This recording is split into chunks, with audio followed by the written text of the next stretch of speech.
Welcome everyone, Marcelo is my name. I am the niche fragrance collector and I'm continuing my conversation on all things Penhaligons. For those who may have missed last week's episode, I talked about the classics.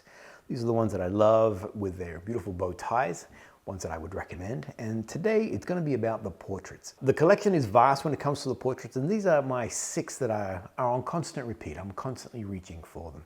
Now, at the end of this production, I will be talking about a promo that's happening with Libertine Parfumeries. You have a chance to win either Bold Blend or Oh, the Audacity. So let me begin. The portraits for me as a collector was like a no-brainer. It ticked all my boxes, and I'm going to say whoever created this collection knew exactly what they were doing because, one, I love the mascots and they're slightly addictive in the sense that you want to complete the set as part of a family and there's a storyline behind them. 2, I really love the fragrances. I enjoy the different personalities that the fragrances have, and the mascot heads actually reflect the attitude of that fragrance and I guess what it does for me personally. And 3, I just love the way they look on shelf. I get it, that part is superficial, but I'm here to tell you about the fragrances and what is it that they do for me. It was 2016 when the first portraits came out, and Lord George was part of that first ensemble. Now, there is a storyline between all of these. I'm not going to go into the storyline. That's the fun that you can enjoy privately. For me, I'm just going to, the mascots do represent a lot what the fragrance is about, or what the fragrance is trying to represent. So I'm going to definitely go into what they look like and what they actually do and how they perform on me. But I won't go into the storylines behind them too deeply. Other than Lord George, he is the patriarch of the collection, of the family. And of course, when you think of someone, Lord George, well, my anticipation is that it's something regal, that it's going to be something that is refined, sophisticated. Again, being that Penhaligons really celebrate their heritage of 1870 and the fact that he's a lord, I'm going to go into that sort of thinking that it's not going to be overtly loud or too in your face. It's about being subdued and more about personal grooming, similar to what it was in 1870. And all those assumptions would all be correct. So let me spray. Now, I just want to point out that I have been, or that I am wearing all the fragrances. They've probably been about an hour and a half, 2 hours on dry down across my my body. So I'm going to give you the opening of the fragrance, and there it is. Just gorgeous. And then I'll tell you what the dry down is doing. I get a very high-end, sophisticated barbershop. I get a soapy sort of opening to the fragrance. And on that opening, the picture that I get, and I realize a lot of it is inception because of the marketing and the great boxes and all the art that's on those boxes. But I do get a high-end London sort of establishment where the barbers and leaning into the storyline of William Penhaligon, who was a barber, and he concocted his own fragrances and things of that nature. This is the opening of the fragrance. This beautiful, soapy, clean barbershop effect. It is a fougere, and what I love about it is that it delivers it in a unique way. And for me, the opening of it is this, as I said, that soapy, clean, aromatic, a little bit of that lavender sort of coming through. As the fragrance migrates, you're going to begin to get like a spicy, woody effect. It plays a lot better on skin. So on card, I feel like it still stays in that soapy, aromatic sort of place. The soapiness really seems to stick on card, whereas if you put it on skin, you're going to get a little bit more action. In particular, there is tonka in the heart of it, and I do get a tonka feel to it. Now, let me define why do I feel that way, and am I just reading notes? I had an opportunity to be with a perfumer. I did get a chance to smell tonka in pure form as it goes into a fragrance, and it has a combination of vanilla sort of touch to it, but with a woody effect, and then a nuttiness. So think of it like an almond kernel. It has that sort of almond sort of element to it, but combine all these 3 pieces together, woody, vanilla, and nutty almond. And that's what I get here, mixed in with some kind of spicy element, some sort of spicy notes coming through. On the full dry down, you are getting now a boozy effect. I get this sort of more of, it does state rum as a note that's in the fragrance. For me, rum has a lot more of a spicy alcoholic, where here I feel that it goes more to just like a gentle booze. Well, no booze is gentle, but more like a much smoother boozy effect. For those who love a fougere, this is a whole new way of expressing it. It's not your classic. So if you are a purist and you love your very clean barbershop style, I don't know whether this is going to resonate with you, because on the final dry down, it does have a very ambery, boozy sort of richness to the fragrance. It does have that woody effect, or that sort of oak moss that you want from a good fougere, but there are these other elements that are coming through. As I mentioned, super sophisticated, very refined. Best way I can define it is, I've got a good friend of mine who loves dressing well. And he has suits that are tailor-made. I saw him one day, I saw him in the distance. The suit looked immaculate on him, very well fit. And I thought, Leroy's gonna be wearing something cool. I went up to him and I put my hand on his shoulder, and it wasn't until I felt the fabric, and I still remember this, and I'm like, brother, this is a cool suit. Where did you get this suit from? Because now finally, that was like the final touch. I mean, visually, he looked sharp, he looked well put together, really handsome looking suit. But it wasn't until I felt the fabric and just sort of now took the whole thing in that I'm like, oh my gosh, this is really special. This is Lord George for me. The moment you put it on, the moment you wear it, the moment you let it be a part of you, it does something else. This is my dedicated fragrance that I would choose to do something specific. This is not just an everyday, just wear whatever, not even going out on a date or anything of that nature. This is, if I'm going somewhere special, if I'm gonna sign a contract for millions of dollars, that'd be cool one day. But if it's something unique and something significant, this is Lord George for me. This is something that you now use to make a statement. Let me go one more, because the one thing about this fragrance is that it's not a loud fragrance. I will talk to you about loud and sort of a lot more bold fragrance. Here, this is about internal fortitude. This is more for me than it is for anybody else around me. But like the suit, and the moment someone comes close, they're like, whoa, you smell good. What are you wearing? What is that? There is a distinction when it comes to the actual fragrance. I get about 5 to 6 hours with the fragrance, and I do find that its sillage and projection is in that moderate to quiet. It doesn't go into a body scent or anything too low. People can detect it, but it's definitely one that is for me primarily. I do love the way the fragrance migrates and evolves. On first spray, you're getting that wonderful high-end barbershop soapiness. For me, it changes my physiology. The moment I spray, it's like, oh yeah, I'm wearing this. This is what I'm gonna wear today. As it migrates through, it does go to that wonderful tonka, spicy sort of place. That combination of the woody, the almond, the slight touch of vanilla is just divine. And then finally, when it does rest, it goes to a boozy amber place. This is where I am now. The thing that I love though, the earlier notes still play in there. Just then I got that soapy, earlier sort of feeling to the fragrance with a touch of that sweetness, that woodiness. It's magic. This is a fragrance that I would recommend that you test out, see how it performs on you. This is a little bit more masculine in my opinion. I don't know any women that actually are wearing Lord George, but if you want something now a little bit more feminine, then I would go to the Duchess. This is now in the storyline, the Duke's daughter, and she is transcendent in this wonderful rosy fragrance. I have spoken about this fragrance before. You can check out this particular episode where it's the Duchess and the Duke. Essentially, it is a rose that's done in 2 different ways. The Duke is a little bit more masculine with a peppery woodiness about it, and the Duchess, on the other hand, is a lot more lighter and ethereal, and it's gorgeous. For me, as a rose fragrance for a man to wear, this is magical. And I did say that in that particular episode, that I do love wearing this fragrance. On that opening, it's so arresting, because sometimes there is a cliche of what you think a rose should smell like, whereas when you smell this, it has like a fruity, light, spring, optimistic style of fragrance note. There is a mandarin in that early piece. I don't detect mandarin clearly, so I can't say, oh yeah, there it is, a citrus mandarin note. I do love mandarin in fragrances. But here what I get instead is like a very light, happy uplift with that rose. And it does make me think of like a tea rose sort of drink, where it's the semblance of the rose is there, but there's a lightness in there. There's a sweetness in there. There's a happiness in the actual scent profile.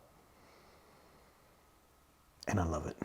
It's a great fragrance for a man to wear. Now, you have to be very comfortable for a man. You have to be very comfortable with rose. As a woman, the Duchess is glorious. Another fragrance where the evolution is just magic. Where it begins and how it dries down to is, it's a wonderful and joyous ride. You're getting different elements at different times. On that opening, you are getting that spring floral feeling. So the brightness of the spring morning, slightly dewy in the air, there's a sense of optimism, happiness, sunshine is streaming through, and that rose is definitely present, but not over the top and not overpowering. It does move to a clean and green. I get like this, again, going back to soapy, but this time around, it's more like a clean laundry. So like an aldehyde, something a lot lighter, a lot more ozonic in its sort of presence. And then there is a greenness, and I always imagine like a rosebud, you know, so it's a tight rosebud, so you're still seeing the green leaf around the actual bud itself. Finally, when it dries down, and this is where I am, let me see. Nope.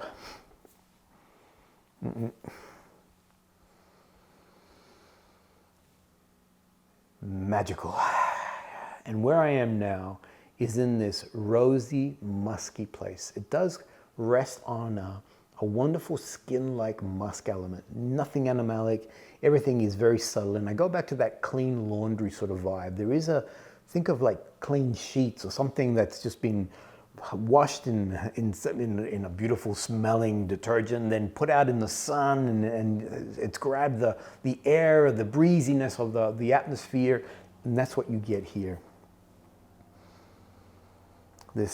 This optimistic, happy, nothing can go wrong when you're wearing this fragrance. This is a beautiful fragrance for like going out. It's a day fragrance. You want to create a statement. So if you are going to an event or something of that nature, this is something that really pushes out. It just makes people happy who are around you. I know that this is a fragrance that my wife adores when I'm wearing it.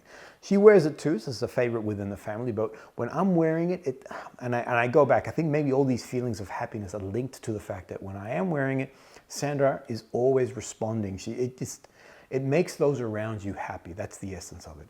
I do get a comfortable 6 to 7 hours on the fragrance, and I find that its sea edge and projection is in a very confident moderate. So it has nice push, it has beautiful presence. The next one is the goat. And the goat is, in this case, William Penhaligon. So this was assigned to be the fragrance to denote William, the founder of all things Penhaligon. The fragrance was created by Alberto Morillas, and he also created Lord George. So I do love that the two patriarchs within the family were created by Alberto, and they have a rhythm. There's a rhythm between the two fragrances, and they share not necessarily a DNA, but they definitely share a personality. And let me go into it. I would recommend you disregard the notes on this particular fragrance, because when you look at the notes and then you experience, or this is for me at least, when you experience the fragrance, I'm not seeing a correlation between the two. On that opening, I get like a vanilla caramel vibe. And I've never seen anything written that there is vanilla or anything of that sort of sweetness in the actual fragrance. I do love that the notes say a bergamot and jasmine on the opening. Cool. I don't get that, period. As I mentioned, I get a caramel vibe, but with a boozy effect. There is a slight whiskey-esque sort of feeling to the fragrance. And on skin, it does something completely different. As I mentioned, I've been wearing now for an hour and a half, 2 hours. I get like a leathery, earthy vibe to it. I find that the fragrance is divinely evolutionary. Where it begins, how it moves, how it performs. It just goes one place and then it moves across to something else. On opening, I do get that boozy caramel effect. There's a sweetness in there.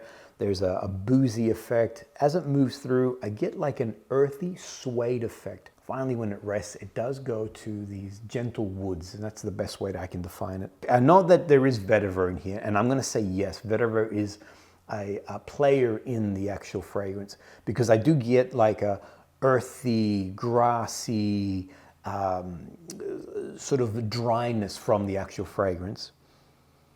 And again, another one where I find this one is a little bit more masculine leaning.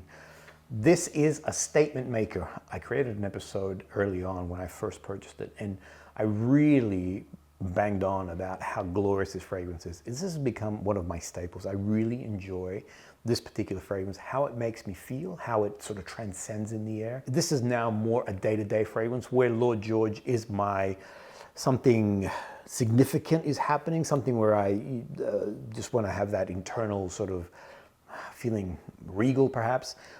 This one here is just my day-to-day, just good masculine fragrance. Something that has an earthiness to it, has a nice masculine lean to it, but it's not over the top. It's not high aromatics or really strong woods or anything of that nature. Now, I do find that Lord George and the GOAT, William Penhaligon, very, very similar in their profile. On the dry down, you do get that woody, boozy effect for Lord George. And on the dry down, I do get this gentle woods with like a sweet caramel vibe. And they could be companions. These are two friends who are going out, hanging out together. These are two gentlemen who are well-to-do in their society, and they live very comfortably in each other's company. I find that for me, I get a comfortable 6 to 7 hours on William Penhaligon. I keep calling it the GOAT. We'll call it the GOAT. So 6 to 7 hours on the GOAT, no problems at all. And I do find that its C-adjure projection is also in that moderate. It has a nice push. It has a bit more presence than Lord George. When I'm wearing it, people know that I'm actually wearing this particular fragrance. And one that I show a lot of other men. So my son loves this fragrance, other men that I've shown this fragrance. It is an easy one to resonate with. The next one is now deemed more as a female-leaning fragrance, but I want to challenge that because, in fact, this is the fragrance I'm wearing today. This is Changing Constance, and her mascot is this wonderful-looking antelope, something quite refined, I guess, something a bit more delicate. Does lean perhaps a little bit feminine. There are some sweeter notes, some caramel notes popping. I find that this fragrance here is a little bit more linear. I get the spiciness from the cardamom that almost drowned in caramel. And then finally it does rest in this wonderful amber place. In looking at Fragrantica, most, I guess the votes are based that it is a feminine fragrance. Let me tell you boys, this is a fragrance that I would highly recommend for you men. The moments that I've worn it, I'm always getting comments from the females who I work with and live with. Two in particular. My wife, whenever I'm wearing Changing Constance, always gives me a compliment. She's always like, what are you wearing? That smells amazing. I love that. What is this? She wants to come in and sort of nuzzle up to me. When I wear it here in the office, my editor, who's a young lady, actually editing this thing right now, and I've sprayed it, many times she has said, I don't know what you sprayed. And so this is my area here, this is where my office is, and the editing sort of suites are down here.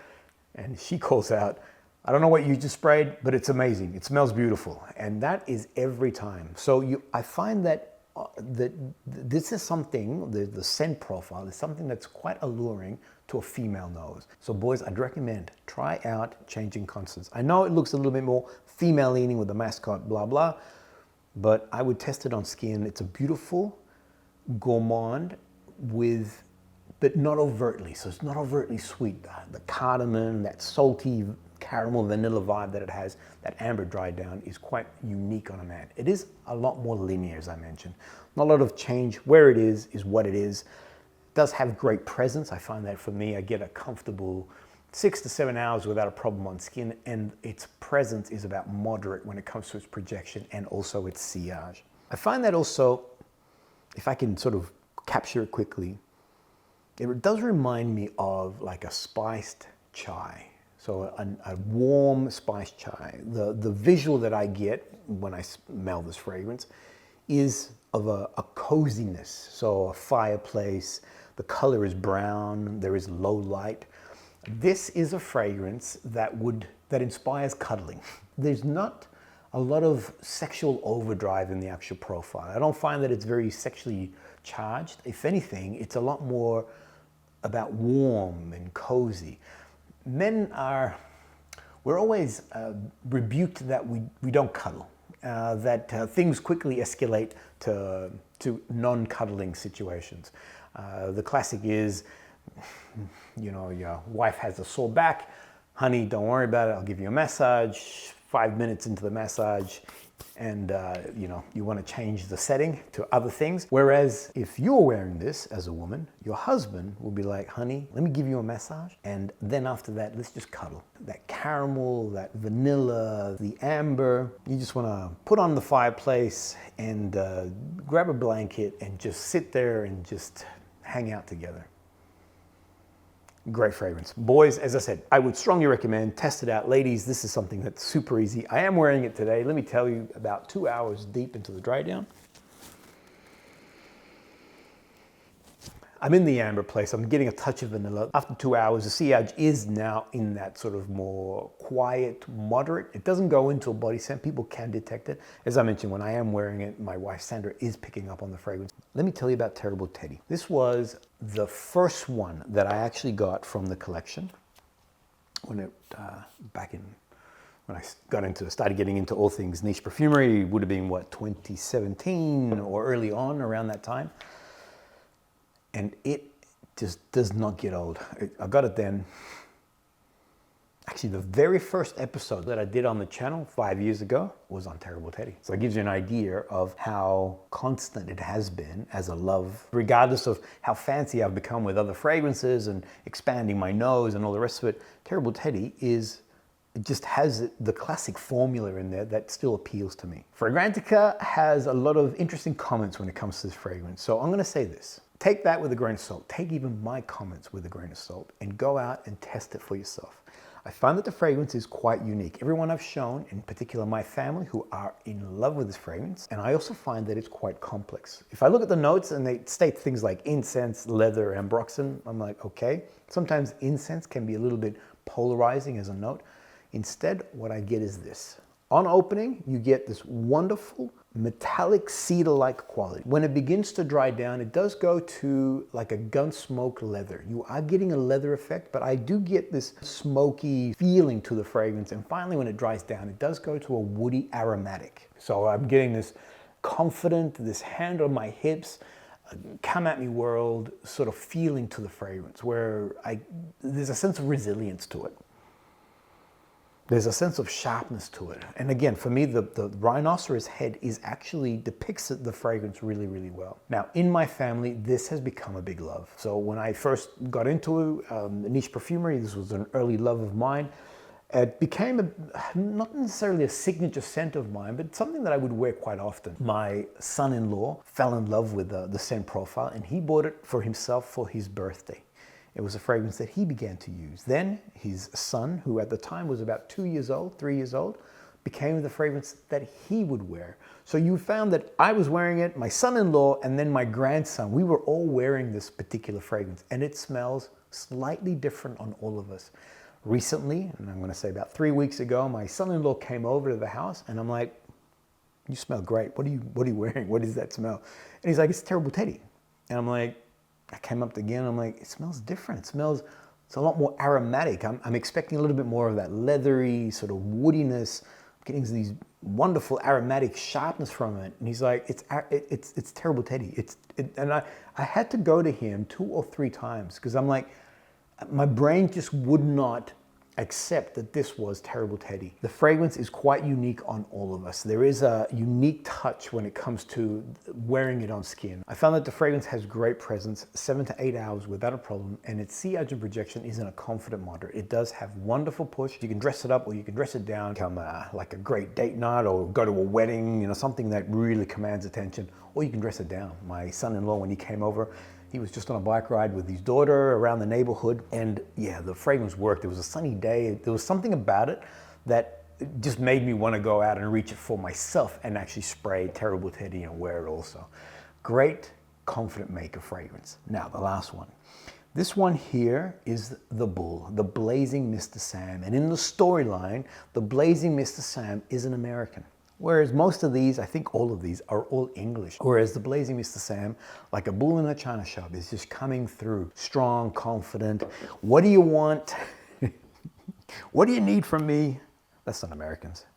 Americans are subdued individuals. All those that I know, all the Americans that I know are just, you know, Easy, no, they are easygoing.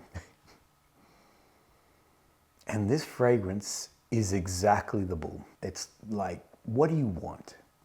Strong, confident.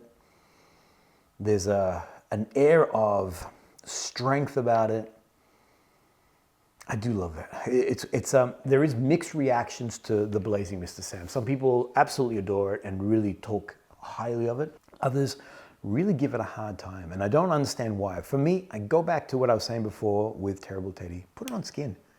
See what it does for you, because I'm yet to find someone, and but it is more masculine leaning, so I'm yet to find someone who, within my family, who is a man, doesn't like the Blazing Mr. Sam. It's one that is an easy reach for them. What I love is that every note in here has been turned up to 11. There's no subtlety about the fragrance. It's very in your face. Cardamom and cinnamon on that opening come out. Confident, brass, in your face, full of testosterone, full of, masculinity.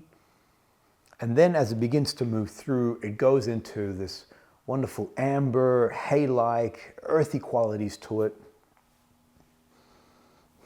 I love that. I love smelling, because I don't remember where I've put everything. And as I smell something, I'm like, oh, that's the Duchess. That's gorgeous, that's beautiful.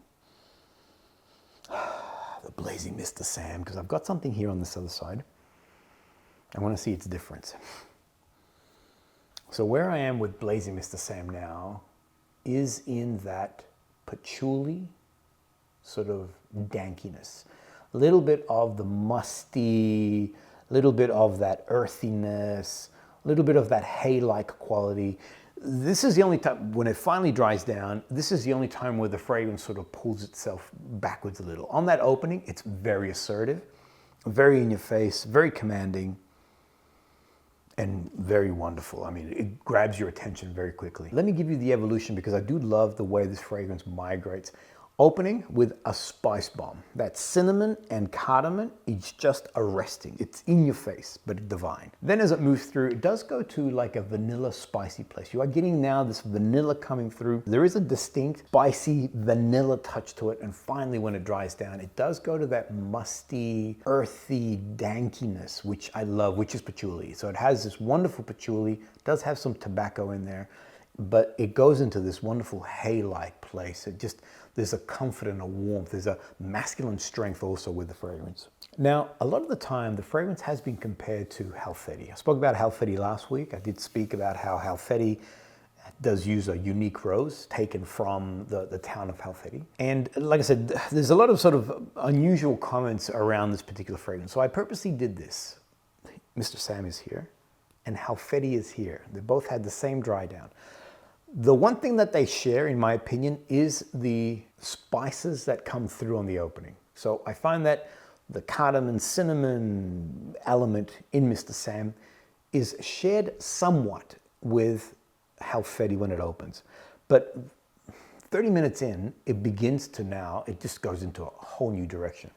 I've had it here for 2 hours, and I'm getting that rose coming through. I am getting a little bit of that amber sort of touch to it. It's a lot more subtle when it comes to its profile. There is no dankiness. There is no earthy. There is no patchouli dryness or camphorous nature to the fragrance. It still has a little bit of that spice, and definitely that rose is coming out. And then you get this vanilla touch. The spices are there, but now with that patchouli touch, that patchouli hay-like element to it. Two different fragrances. May start in a similar-ish place, but two different places. I'll go one more. Halfeti and Mr. Sam, when they also open, this guy here is really in your face. Whereas Halfeti, I feel like there's a lot more going on. The spices are definitely there, but I find that there are other things also playing within the fragrance. Whereas here, spice bomb, boom, boom, and it's a knockout. But it's glorious. Again, another one that I'd strongly recommend. Test it out. I do feel like this one is a little bit more masculine leaning. There's no subtlety to it. It's a lot more in your face than some of these others. I found that the sillage and projection is very confident. You're getting a nice push on it. Then when it dries down fully, it comes down to more of a moderate. And when it comes to its longevity, I get 12 plus hours without a problem. When I'm wearing Mr. Sam, I can feel it on me. I can smell it throughout the day. I can go home with it. So I start the day with it and I can go home with it without a problem. Boom. 6 fragrances from the portraits. There's so many. It's, you need to get like a second job or a third job just so you can complete the collection. If you don't have these are ones that I would recommend. If you're new to the portraits, this is something that I would recommend that you begin and explore your journey with. Boys, these 2 here for me are almost a minimum. You need Lord George purely from a refined point of view, and then these 3 here are just divine and wonderful to wear all the time. As I mentioned, there's an awesome promotion going on with Libertine Parfumeries and all things Penhaligon. You can purchase anything across the Libertine website. You don't have to be restricted to just the Penhaligons. You can buy anything as long as it's worth $2.99. Use the code NFC PENH and you will go into the draw to win either Bold Blend or Oh the Audacity. You have the choice. You can choose either one or the other. If you want to know more about those 2 particular fragrances, you can check out this episode here. I go into a lot more detail about how those 2 fragrances perform. For me, Oh the Audacity is just divine. I'm addicted to that particular fragrance. Thanks everyone. Hope you enjoyed that. Your thoughts on these particular portraits? Do you have any of these? Or do you have some that you really love? I would love to hear what that is. Thanks everyone. We'll see you guys all on the next episode.